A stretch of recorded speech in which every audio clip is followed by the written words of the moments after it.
Today we're going to tell the story of Chicago. But when we talk about Chicago, we need to recognize that we are telling a story far older than the skyscrapers and streets that capture our attention. This is a story about the lives and cultures and histories of the native peoples who called this place home long before it was named Chicago. However, the very name Chicago is a testament to the indigenous roots of this city, derived from the Algonquian word Chikawa, meaning wild onion or wild garlic, plants native to the region's marshy waters. Here, where the waterways converge, the Potawatomi, Miami, Ho Chunk, and Illinois confederacies, among others, thrived, traded, and held council. They navigated the complexities of life and diplomacy on this land, fostering a deep connection that persists in the memory of the landscape. Chicago as a city stands as a living intersection where the modern urban environment and Native American pathways meet. This intersection is not merely a historical footnote, but a living, breathing continuum of the native presence that shapes the city's identity. As we delve into the rich history of Chicago's founding, it's crucial to recognize the ongoing contributions of Native Americans to the city's cultural, political, and social life. Today, Chicago boasts one of the largest and most diverse urban Native populations in the U.S. Our discussion today is more than an academic exercise. It's a journey of recognition and reclamation. We're here to unearth hidden histories, to acknowledge past injustices, and to understand how the threads of Native American resilience and innovation are interwoven into the fabric of Chicago. Before the arrival of European settlers, the region that is now Chicago was a dynamic and interconnected hub of indigenous life. It was a landscape teeming with diverse ecosystems, from the vast hardwood forests to the rich wetlands that supported an abundance of life, both human and non-human. The indigenous peoples of this area, primarily the tribes of the Council of the Three Fires, the Ojibwe, Odawa, and Potawatomi, were part of a larger web of Algonquian-speaking peoples. They engaged in a life that was deeply attuned to the rhythms of the seasons and the natural world. These communities were not isolated. They were part of extensive trade networks that spanned the continent, exchanging goods like copper, mica, and marine shells with tribes from as far away as the Gulf of Mexico and the Atlantic coast. In the summertime, the area that would become Chicago transformed into a bustling, vibrant place.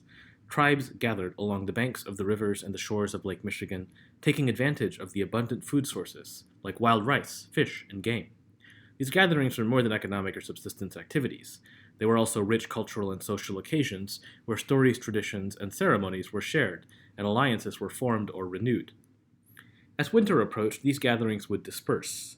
The tribes employed a strategy of seasonal movement and resource management that allowed them to thrive.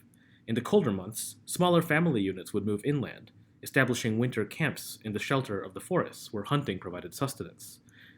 Political and social life was sophisticated and organized. The leadership structures of the tribes were complex, with decisions often made by councils of elders and sachems, leaders recognized for their wisdom and experience. Women held significant roles, particularly in the realms of family and agriculture, and the matrilineal aspect of many tribes meant that women influenced social and clan relationships profoundly. These communities had their own spiritual beliefs and practices that were woven into the fabric of daily life.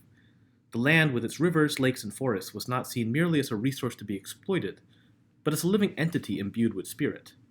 This deep spiritual connection to the land influenced their stewardship of it, ensuring that the ecosystems they depended on were sustained for future generations.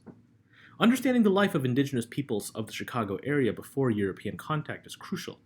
It allows us to appreciate the depth of the loss and transformation that followed in the wake of colonization, and to recognize the enduring legacy and resilience of Native communities that persists in Chicago to this day. The European colonization of the Chicago region marked the beginning of a tumultuous era for its indigenous inhabitants. This encounter was not a single event, but a protracted process of change, challenge, and resistance. Initially, European presence in the form of French fur traders and missionaries was relatively benign, characterized by mutual dependency. The French were reliant on native knowledge, skills, and alliances to navigate the complex fur trade networks. In turn, tribes like the Potawatomi, Miami, and others gained access to European goods like metal tools, weapons, and textiles, which were quickly integrated into their ways of life. However, the dynamics of power and control soon began to shift. As more Europeans arrived, they brought with them not only trade, but disease, against which the indigenous peoples had no immunity. Smallpox, measles, and other epidemics ravaged communities, causing catastrophic population losses and social upheaval. With the British victory in the French and Indian War, and later American independence, the nature of European presence changed more dramatically. The new Anglo-American settlers were not interested in integrating into the existing trade networks, as the French had. Instead, they sought to claim land and resources for their own, pushing the idea of manifest destiny. The 19th century brought treaties, often negotiated under duress or deception, which ceded vast tracts of land to the U.S. government. The Treaty of St. Louis in 1816 and the subsequent treaties of Prairie du Chien were particularly significant for the Chicago area. They dispossessed native peoples of their lands and were followed by forcible removals. The Potawatomi Trail of Death in 1838 is a poignant example of the forced displacement and suffering endured by these communities. Moreover, the introduction of the American Indian boarding school system aimed to assimilate Native American children into Euro-American culture, erasing their indigenous identities, languages, and customs. These institutions left a legacy of trauma and loss that is still felt today. The environmental impact of colonization was equally devastating. The transformation of the land through agriculture and urban development destroyed the natural habits and ecosystems that the indigenous peoples had managed sustainably for centuries. This not only displaced the tribes, but also severed the spiritual and physical connections that they had with the land. But despite these overwhelming forces, the indigenous peoples of the Chicago area did not disappear. They adapted, resisted, and found ways to maintain their cultures and communities. Today, the descendants of these tribes are a testament to the remarkable resilience, actively reclaiming their history, rights, and cultural identity. Let's focus in on one particular group of the native peoples who have occupied Chicago, the Pokagon Band. The Pokagon Band of Potawatomi, a distinct group with a unique history, is especially important in the context of the European colonization of the Chicago area. Named for the renowned leader Leopold Pokagon of the early 19th century, the Pokagon Band faced the waves of European colonization with strategic adaptation and negotiation. During the early 19th century, as American expansion increased, so did the pressure on the Potawatomi peoples to cede their lands.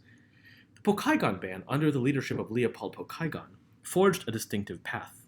Leopold, a shrewd and respected leader, sought to protect his people from the fate of forced removal that many other tribes faced. Through Leopold Pokagon's diplomacy, the Pokagon Band secured unique agreements with the federal government, allowing them to remain in their ancestral lands in southwestern Michigan and northern Indiana, areas that were within the range of the Chicago region. Unlike many other Potawatomi bands who were forced to move west of the Mississippi River, the Pokagons managed to evade removal by accepting U.S. citizenship and some measure of land ownership. But this did not mean that the Pokagon Band was insulated from the effects of colonization. They too suffered from the loss of land, the pressures of assimilation, and the broader impact of societal change that came with American governance and expansion. They witnessed the transformation of their traditional hunting and fishing grounds, disruptions of their cultural practices, and challenges to their sovereignty. Despite these challenges, the Pokagon Band maintained a strong sense of community and identity. They continued to practice their traditions and speak their language. Their resilience is evident in their continuous presence in the Great Lakes region where they have lived for centuries. In the modern era, the Pokagon Band has experienced a cultural and economic revival.